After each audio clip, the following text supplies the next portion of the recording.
This is Living Power with Dan Hurst. Secondly, they serve God's people on His behalf. Hebrews 1:14 says this, "Are not all angels ministering spirits sent to serve those who will inherit salvation?" Do you know what that verse says? It says that angels are sent to serve you. God uses angels to help you, to serve you. He knows that you're going through a difficult time in your life. He knows that this temporary transition in our life as we prepare for eternity is difficult. He knows that well. And He uses angels to serve you, to make that better, to make it possible. I'm going to tell you stories about how angels have done that. I'll tell you some today and I'll tell you some next Sunday. But God uses angels to serve His creation. And God will use an angel in your life to accomplish what He wants to accomplish in and through your life. There it is in the Word of God. Thirdly, they protect God's people. Psalm 34:7. The angel of the Lord encamps around those who fear Him. He delivers them. Marcia and I were just talking about this morning. Many, many years ago when Eric and Jared were still very, very small. Jordan hadn't been born yet. Marcia had stopped to get gas. This was up in Liberty in our little car. And she was out getting gas. And Marcia is not a good American. She doesn't like to get her own gas.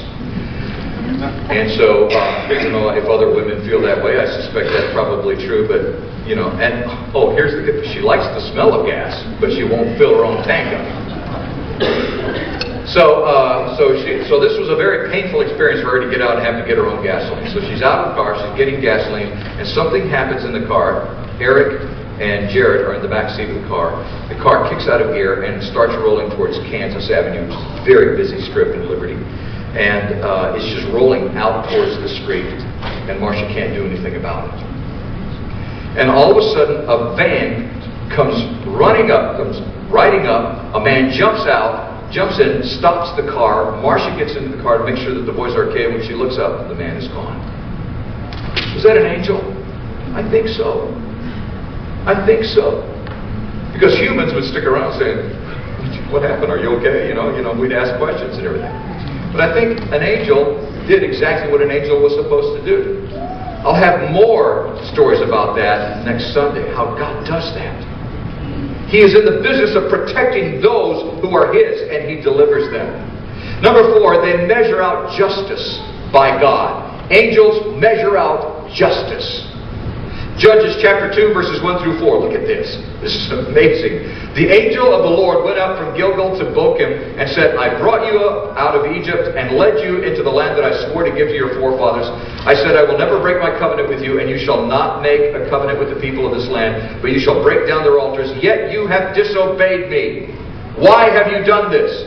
Now, therefore, I tell you that I will not drive them out before you. They will be thorns in your sides, and the gods will be a snare to you. Their gods will be a snare to you." And when the angel of the Lord had spoken these things to all the Israelites, the people wept aloud. So there it is, verse 1. The angel of the Lord went up and delivered this message. And the angel delivered the justice. Angels measure out justice by God. Number 5, angels speak for God. Now sometimes God speaks for Himself. Sometimes He speaks directly to us. So of course He's given us His Word, and He speaks to us through that. But sometimes God will use angels to speak to us. But this is so incredibly important. God doesn't use angels to give us a message contrary to the Word of God. He never does. He never will. God does not use angels to contradict what is already in the Word of God. So if somebody comes along and says, "Well, an angel told me that this and this and this and this," and it's contrary to what the Word of God teaches, it is out of bounds spiritually. It's a lie. If anybody says an angel said this and it doesn't fit what the Word of God says, it's wrong. It's out of bounds scripturally. Angels speak for God, but they speak within the parameters and the references of the Word of God.